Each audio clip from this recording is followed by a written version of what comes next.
You know, one optic that I made some content on a while back was this Discovery PRS. This is the 4-20 version.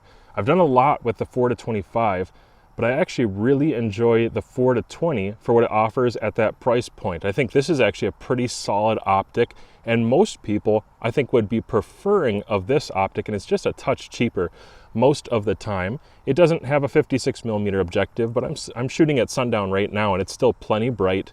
It does have the other features that are going to be similar to the 5-25, except for that 5 power magnification. This one goes down to 4 instead of 5. So just a slight variance there in my opinion.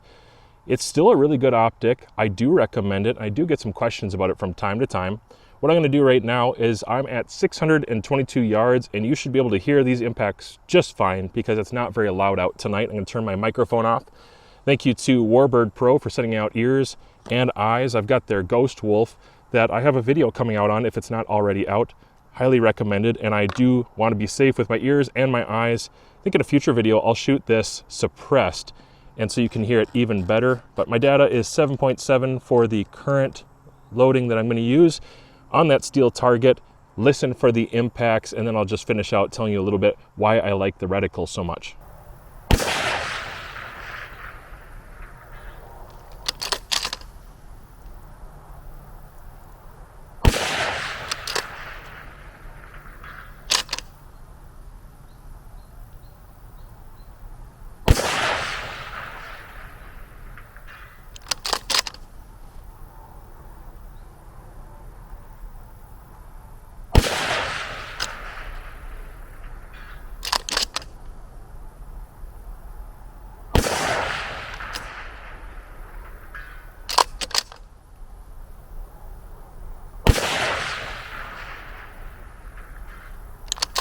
Here's the thing, guys. Let me tell you why I dig this optic. First of all, I think most of my subscribers, at least the majority of them, are similar to me in that they can't put away $3,000 or $4,000. They can't invest that into a single optic. $3,000 or $4,000 might be their budget for a rifle, a bipod, an optic, rings, a bag, and ammo. And so when we look at those really high dollar scopes, yes, they're awesome. Yes, they perform outstandingly.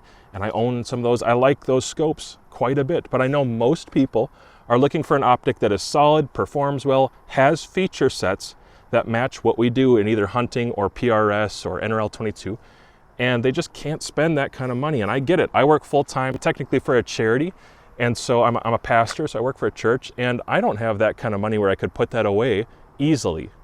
Now, I do save money and I aim for the things that I want, and if it's a big deal to you, you'll probably find a way to make that money too. But most of us want to work our way up to something like that, and we need some solid optics on the way. And I think Discovery is filling a niche of a couple different kinds of shooters. Number one, they have HD and then they have ED glass. And I'm going to tell you that the new Discovery is light years beyond where old Discovery optics were. I do think that they've changed. They've improved a lot. Eye boxes have gotten better. The image quality, a lot better. Even their HD image quality is getting a lot better, and the ED is getting up there for sure. The turret tracking now on the ED PRS series is pretty good in the models that I have personally owned. Obviously, I haven't had yours or somebody else's model, but in the ones I've owned, it's been pretty good. And the reticle makes a lot of sense, and it's paired with a usable nighttime, early morning illumination, and then a parallax that goes down pretty low and pretty close. So it works for NRL 22. It works for air guns. I just have a hard time finding what it doesn't work for. And so for most of the guys out there that are like, hey, I've got a budget of $400 or $500, what can I do? There are so many optics from Discovery that are going to fill that niche for them. So I think the 4-20 is kind of a tweener model for a lot of them, but I like it because it's got the upgraded glass. It still has those big oversized turrets, which as you can see, my data is lining up. When I go from the 1-8 EDAR, and I get the same data as when I put on the 4-20, and the same data as when I put on my 5-40 or 5-25 or the up and coming one that I haven't discussed yet. All these models, I'm getting the same data. So tracking reliability seems to be right there. They do have a tracking guarantee, of course, and I like what I see with this model. I will tell you that I like heavy optics. That's one thing about me is most of my precision rifles, especially, I like heavy optics. If you don't want a heavier optic, they have some lighter optics.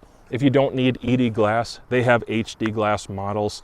So you kind of have your options laid out there, considering your budget and what you can put up with, or what you have as a limitation. If it's your budget or you have higher demands and you need better glass, they have a few things to cover a lot of people at that price point who are, again, not going to spend the even $800 or $900. Perhaps they're just not going to spend that. They have options to get you covered. So I think this Optic, even though it's a 50 millimeter instead of a 56 millimeter, it brings in a lot of light. It is a pretty darn clear image. I'm really happy with it. The 4-20, I almost feel like this is my preferred model because it's such a tweener. I can do a lot with it. It's really great on low power. iBox is slightly touchy. High power, the iBox is going to be touchy a little bit, but in that 16 to 18 range in there, it's pretty functional for target shooting at long range and trying to shoot tiny little groups. And it's really optimized. I'd say 10 power is really nice. 12 power, pretty darn good. I usually leave it right in there. And on this 300 Blackout, which is ridiculous, I know, I'm just pleased. And so I know I can recommend it to my friends who are dealing with a budget and they just can't spend that really high dollar. I think this is going to have the feature sets that most of you are going to be looking for, and a price point that doesn't sting and allows you a little bit of room so you can spend some money on ammo. You can go get a better quality bipod or upgrade your barrel or whatever else you need to do.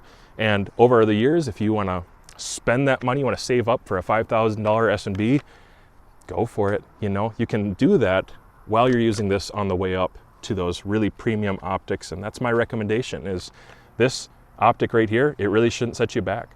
It's a few $100s, and that'll hold you over for a very long time. Or in my case, I'm still shooting them, even though I have some of those very high $3,000 optics. I'm still shooting these on regular occasion. I have them on some competition rifles, and I think they're fun. So just a quick update. I hadn't produced a lot of content in a while on the 4-20 specifically, and I feel like it deserves some love because this is a pretty darn good setup. It's a really good optic, and I'm pretty comfortable with this on ARs, bolt actions, 22s, auto guns. I haven't really found anything that I don't like it on yet, as long as I can deal with a little bit of weight and maybe a little bit of sensitivity on high power if I need it, or just leave it at 12.